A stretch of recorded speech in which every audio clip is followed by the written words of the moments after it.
Di antara syirik yang berkaitan dengan tauhid al-uluhiyah adalah menyembelih kepada selain Allah. Menyembelih kepada selain Allah. Ini juga syirik yang merajalela di tanah air kita. Menyembelih itu ibadah. Menyembelih itu ibadah.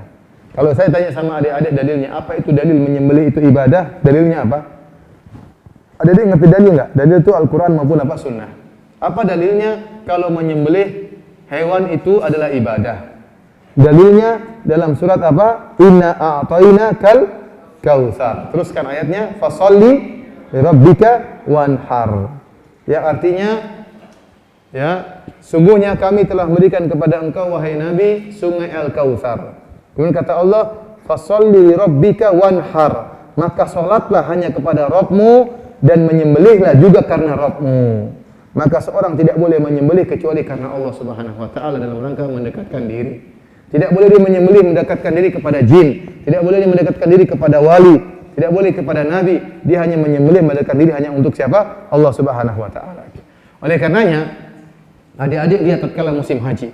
Musim haji, seluruh jamaah haji, hampir kebanyakan jamaah haji, mereka nyembelih satu orang haji seekor kambing. Rata-rata ada yang nyembelih kambing, ada yang nyembelih onta. Jutaan kambing atau jutaan onta seluruhnya disembelih karena Allah. Luar biasa, haji itu syiar tauhid. Makanya orang-orang tatkala haji berkata, labbaik Allahumma labbaik, labbaik la syarika laka labbaik. Ya Allah, kami penuhi panggilanmu ya Allah, tidak ada syarikat bagimu. Seluruhnya tawaf di Ka'bah, enggak ada yang tawaf di kuburan. Semuanya menyembelih kepada selain Allah, semuanya di padang Arafah minta kepada Allah. Itu haji merupakan syiar tauhid. Kita balik ke tanah air kita, maka kita lihat aneh-aneh. Ada orang yang beli untuk selain Allah. Apa kata Nabi SAW dalam hadis Ali bin Abi Thalib? La'anallah man dzabaha li ghairillah. Allah melaknat orang yang menyembelih kepada selain Allah. Orang seperti ini terlaknat.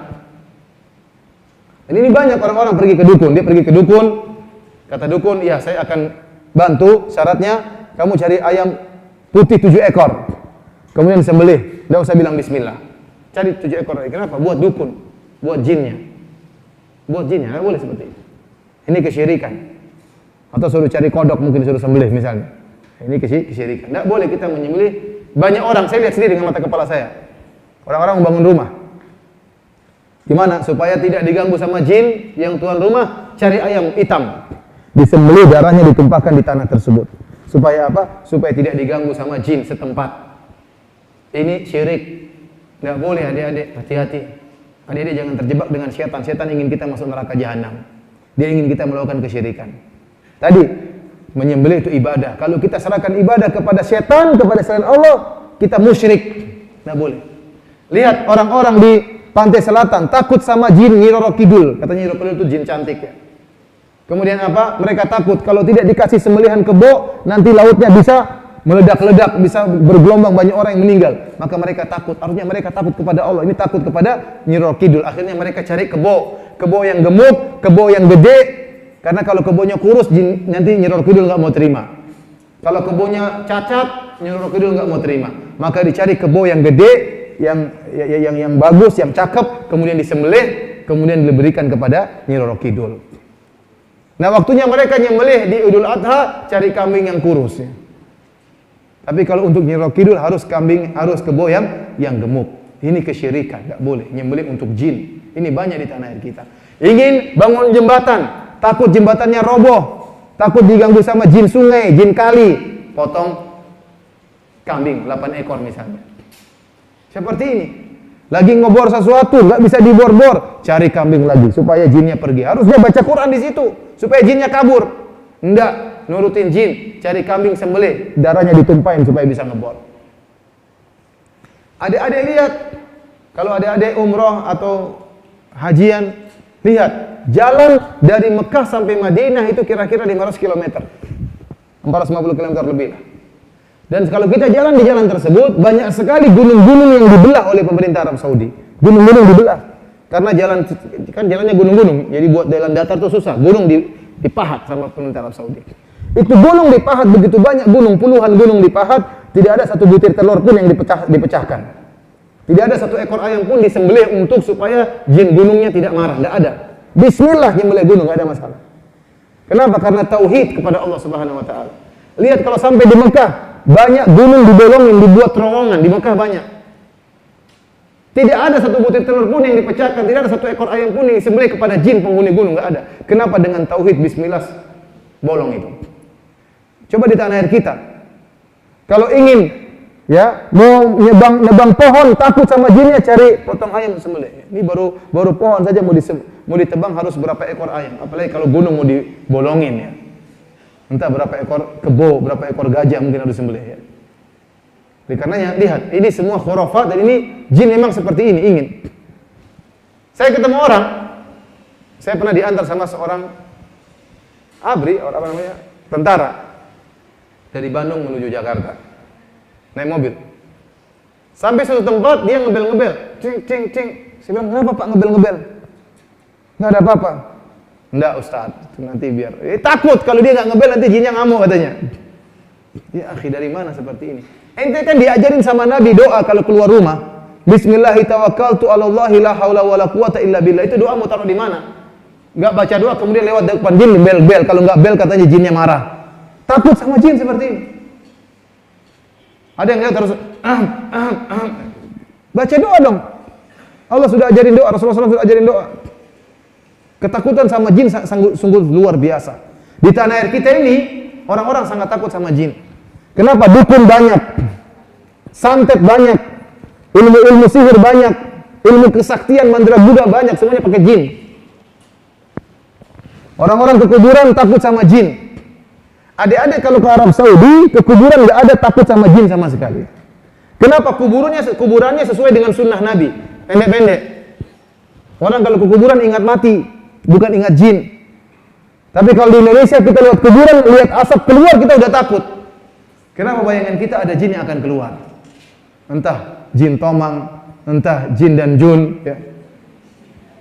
Entah apa namanya mak lampir, entah apa namanya Nyi Blorong, entah pocong. Masih mending kalau si manis jembatan Ancol, ya. Mengerikan. Dan adik-adik harus tahu adik-adik ya, bahwasanya setan-setan itu yang muncul di film-film itu atau setan-setan itu sesuai dengan taraf ekonomi masing-masing negara. Taraf ekonomi masing-masing negara. Kalau adik-adik nonton film, jangan nonton ya. Seperti film setan-setan dari Amerika. Setannya apa? Vampire ya, pakai baju jas, keren. Karena ekonomi mereka bagus. Kalau lihat setannya Cina pakai baju kerajaan, tapi setannya Indonesia kasihan miskin-miskin. Ada sendal bolong, baju bolong, ada pocong ya. Ada gendruwo, rambutnya semrawut, belum mandi ya. Kenapa? Miskin-miskin. Maka setan-setan itu ya, yang fiktif-fiktif itu sesuai dengan apa? Ya, kalau gendruwo main ke Amerika nggak laku, sama. Kalau ada Dracula ke Indonesia mungkin nggak laku, terlalu keren setannya. Oleh karenanya ini semua fiktif, nggak benar ya.